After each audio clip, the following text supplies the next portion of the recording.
Hello everyone, welcome back to this channel. In this video, we will solve question number 3 of exercise 12.2 of class 8. Express the number appearing in the following statements in standard form. So यहाँ पर statements में हमें जो numbers दिए हैं उन numbers को हमने standard form में लिखना है, ठीक है? So same ही चीज़ जो हम question number 1 में कर रहे थे, given number को standard form में लिख रहे थे, okay? First है 1 micron is equal to 1/1 and उसके पीछे कुछ जीरोस लगे हुए हैं इतने मीटर्स। सो किसी भी नंबर को स्टैंडर्ड फॉर्म में लिखने का क्या मतलब होता है कि एक डिजिट छोड़ के हमने लगाना होता है डेसिमल एंड साथ में 10 की पावर जो भी बन रही है एज पर गिवन नंबर उसको एडजस्ट करके साथ में लिखना होता है, ठीक है?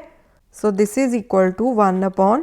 अब यहाँ पर देखो, यहाँ पर 10 की पावर क्या बन रही है, 1 के पीछे टोटल कितने जीरोस हैं, 1 2 3 4 5 6, so 10 raise to the power 6 equals to, अब देखो ये जो 10 रेज टू द पावर 6 है ना, इसको हम ऊपर न्यूमरेटर में शिफ्ट कर देंगे। So this will be 1 into 10 raise to the power -6।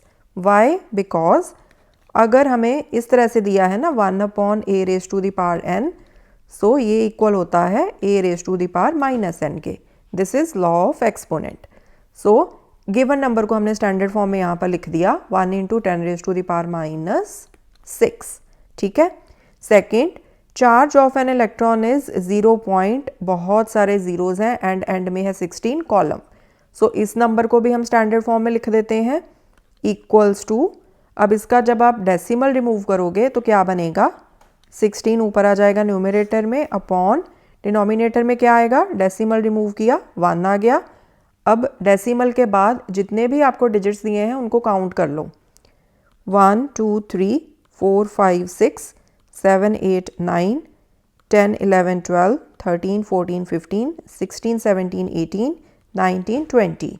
सो यहाँ पर 10 की पावर क्या आएगी, 20, बिकॉज 1 के पीछे हमने 20 जीरोस लगाने हैं। सो 1 के पीछे 20 जीरोस लगाने का क्या मतलब है, 1 into 10 raise to the power 20, okay? So this is equal to, अब 16 को मैंने स्टैंडर्ड फॉर्म में इस तरह से रिप्रेजेंट करना है 1.6 लिख के, ठीक है? सो 1.6 लिखना है अगर मैंने, तो मैं इसको इस तरह से रखूंगी 16/10, ओके? सो अकॉर्डिंगली हमने 10 रेज टू द पावर 20 को एडजस्ट कर लेना है। वो कैसे, 16 एज इट इज, 16 के नीचे हमने एक 10 इस तरह से रखा, साथ में आ जाएगा 10 raise to the power 19, because 10 raise to the power 19 into 10 ये क्या बनेगा, 10 raise to the power 20। a raise to the power m into a raise to the power n is equal to a raise to the power m plus n। So 10 raise to the power 1 into 10 raise to the power 19 is equal to 10 raise to the power 19 plus 1 20, okay जी? So this is equal to 16/10, 1.6 बन गया। Denominator में क्या बचा, 10 raise to the power 19 equals to, अब ये जो 10 raise to the power 19 है इसको भी हम शिफ्ट कर देंगे ऊपर न्यूमरेटर में। So this will be 1.6 into 10 raise to the power -19, 1/a raise to the power n equals to a raise to the power -n, ठीक है? लॉज ऑफ एक्सपोनेंट्स आपने अच्छे से ध्यान में रखने हैं, then you can easily solve these questions. Third है size of a bacteria is 0 point, काफ़ी सारे जीरोस एंड में है 5।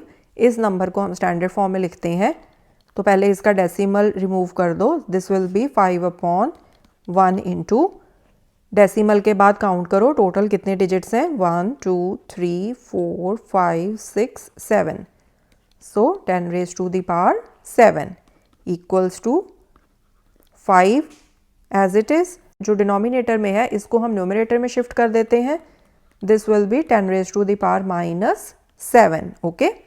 Because 1/a raise to the power n is equal to a raise to the power -n। अब 5 को हमें कुछ भी हाथ लगाने की ज़रूरत नहीं है, बिकॉज 5 इटसेल्फ ही स्टैंडर्ड फॉर्म में है। 5 का क्या मतलब है, 5.0, so 5.0 into 10 raise to the power -7, decimal के पहले एक डिजिट ऑलरेडी हमारे पास है, ठीक है? So 5 into 10 raise to the power -7, this is the answer.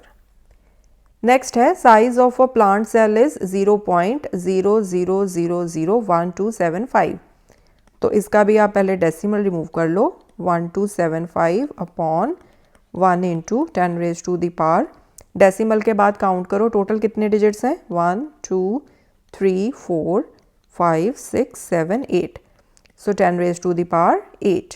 So this is equal to, now 1275 को मैंने इस तरह से लिखना है 1.275, क्योंकि स्टैंडर्ड फॉर्म में लिखना है, राइट. तो इसके लिए हमें क्या एडजस्टमेंट करनी पड़ेगी, 1275 के नीचे मैं 1000 को रखूँगी सो दैट मैं इसको इस तरह से लिख पाऊँ 1.275. सो अकॉर्डिंगली यहाँ पर हमने 10 की पावर एडजस्ट कर देनी है. ओके, सो 1275 ओवर 1000 इंटू, यहाँ पर अब हम क्या लिखेंगे, 10 raise to the power 5, because 1000 का क्या मतलब होता है, 10 raise to the power 3. So 10 raise to the power 3 into 10 raise to the power 5 equals to 10 raise to the power 8, right.